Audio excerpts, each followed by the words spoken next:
महिला से दरिंदगी केस में हुआ बड़ा खुलासा। दराटी से हमले के बाद भी चल रही थी सांसें। पकड़े जाने का डर सताया तो हैवान बन गया। सिर पर बरसाए थे ताबड़तोड़ डंडे। परिजनों का दावा 14 नहीं 24 साल का है हत्यारा, जो चिट्टा भी लेता था। पुलिस पर लग रहा गुमराह करने का आरोप, क्या जानबूझकर बचाया जा रहा है? हमीरपुर की उस महिला की मौत के बाद अब जो खुलासे सामने आ रहे हैं वो हिमाचल के जमीर को झकझोर देने वाले हैं।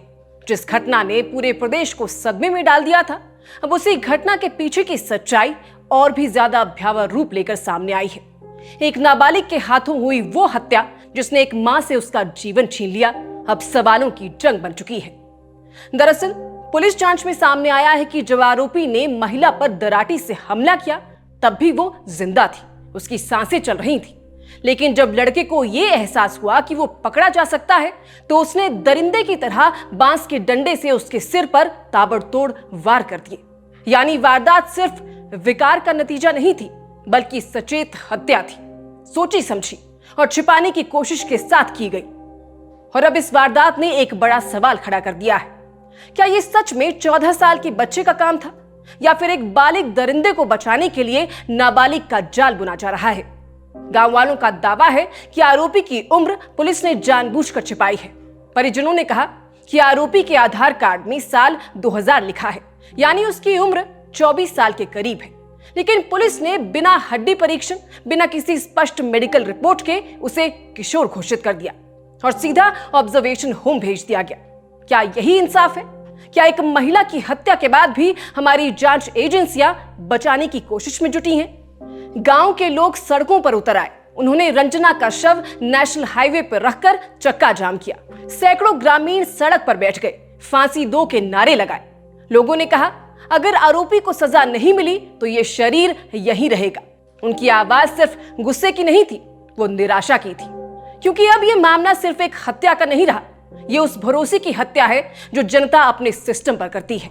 वहीं मुख्यमंत्री द्वारा कॉल पर आश्वासन मिलने के बाद लोग मान गए और प्रदर्शन बंद कर दिया। और इस सब के बीच परिवार की कहानी दिल दहला देने वाली है। रंजना, जो अपने 17 साल के दिव्यांग बेटे का सहारा थी, अब नहीं रही।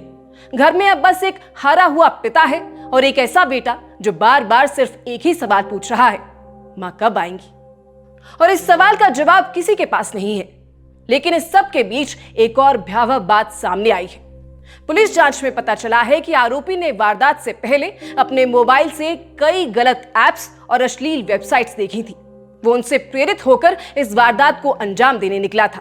यानी तकनीक, मोबाइल और इंटरनेट अब सिर्फ खेल नहीं रहे, वे दिमागों को बिगाड़ने का जरिया भी बनते जा रहे हैं। और ध्यान देने वाली बात यह है कि जब पुलिस ने उसका फोन जब्त किया तो उसने पहले से ही सारी हिस्ट्री मिटा दी थी। इतना शातिरपन, इतनी सूझबूझ, क्या वाकई ये 14 साल की मानसिकता हो सकती है, या फिर ये किसी ऐसे व्यक्ति की चालाकी है जो कानून की कमजोरियों को बहुत अच्छे से समझता है? लोगों का आरोप है इस मामले में न सिर्फ आरोपी की उम्र से छेड़छाड़ हुई है, बल्कि उसकी नशे की लत को भी दबाया जा रहा है। मृतका की बहन ने साफ कहा वो लड़का चिट्टा लेता था, स्कूल वालों को सब पता था, मगर सब चुप रहे। तो सवाल यह है, अगर स्कूल में चिट्टा चल रहा था, अगर बच्चों के हाथ में ड्रग्स और मोबाइल दोनों हैं, तो जिम्मेदार कौन है? वो बच्चा जिसने अपराध किया, या वो समाज जिसने उसकी आंखों के सामने सब कुछ अनदेखा किया? हम अक्सर कहते हैं नाबालिग है, समझ नहीं थी, मगर जब एक नाबालिग हत्या करने से पहले अपनी हिस्ट्री मिटा देता है तो उसे मासूम कहना शायद हमारे विवेक का अपमान है। गांव वालों का कहना है कि पुलिस ने घटना के तुरंत बाद आरोपी के परिवार से मुलाकात की थी, लेकिन पीड़ित परिवार से मिलने कोई अधिकारी नहीं गया। 3 दिन तक रंजना पीजीआई के ट्रॉमा सेंटर के बाहर तड़पती रही। सिर्फ तब इलाज शुरू हुआ जब सिफारिश पहुंची। 3 दिन और फिर मौत। कौन जवाब देगा उन 3 दिनों का? क्या किसी की जान की कीमत सिर्फ कनेक्शन से तय होती है? यह घटना हिमाचल के समाज के लिए एक आईना है, जहां एक तरफ महिलाओं को देवी कहा जाता है, वहीं दूसरी तरफ उसी प्रदेश में एक महिला खेत में दराटी से काट दी जाती है और फिर महीनों तक जांच उम्र के खेल में उलझी रहती है। कानून कहता है अगर आरोपी 18 साल से कम है तो उसे बाल अपराधी कहा जाएगा, लेकिन क्या कानून ये नहीं देखता कि उसने किया क्या है, कितनी समझदारी और चालाकी से किया है? क्या किसी महिला की हत्या को सिर्फ इसलिए कम अपराध माना जा सकता है क्योंकि आरोपी का जन्म प्रमाण पत्र 1 साल इधर या उधर है?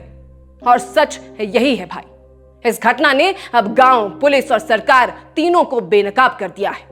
गांव में चिट्टा फैल रहा है, स्कूलों में बच्चे गलत चीजों में डूब रहे हैं और प्रशासन तब तक नहीं हिलता जब तक जनाजा सड़क पर नहीं आ जाता। अब रंजना नहीं रही, लेकिन उसने जाते जाते कई सवाल छोड़ दिए हैं। सवाल ये नहीं है कि उसने क्या झेला, सवाल ये है कि अब और कौन झेलेगा। क्योंकि अगर ये मामला नाबालिग अपराध बनकर बंद हो गया तो आने वाले कल में हर अपराधी अपनी उम्र का सहारा लेगा। ये मामला सिर्फ हिमाचल का नहीं है, ये पूरे देश का आईना है, जहां मोबाइल के अंदर पल रहा जहर, नशे की हर गली में बिकता चिट्टा और सिस्टम की हर परत में बैठी सुस्ती एक एक रंजना को निगल रही है। अब सवाल सिर्फ एक आरोपी पर नहीं, पूरे समाज पर है। क्या हम इतने अंधे हो गए हैं कि अपने बच्चों को खोते हुए भी नहीं देख पा रहे? क्या हमें तब तक एहसास नहीं होगा जब तक कोई दरिंदा हमारे ही घर से निकलकर किसी और की मां को मार ना दे? और सबसे बड़ा सवाल, क्या अब इस केस में सच सामने आएगा? क्या वो लड़का सच में नाबालिग था या एक ऐसे गिरोह, एक ऐसी परवरिश का हिस्सा जहां उम्र बस एक औजार है कानून से बचने का? हमीरपुर की वो खेत की मिट्टी आज भी खून से सनी है और लोग कह रहे हैं अगर इंसाफ नहीं हुआ तो ये खून सूखेगा नहीं। क्योंकि कुछ कहानियां सिर्फ रोंगटे नहीं खड़े करती, वो जवाब मांगती हैं और रंजना की आत्मा भी अब वही मांग रही है, मुझे इंसाफ दो, हत्यारे की उम्र मत गिनो। आप इस पूरे विषय पर क्या राय रखते हैं हमें कमेंट बॉक्स में जरूर बताइएगा। वीडियो पसंद आया हो तो इसे लाइक शेयर जरूर कीजिएगा और सब्सक्राइब कीजिएगा हमारे YouTube चैनल को। अभी फिलहाल के लिए बस इतना ही। नमस्कार।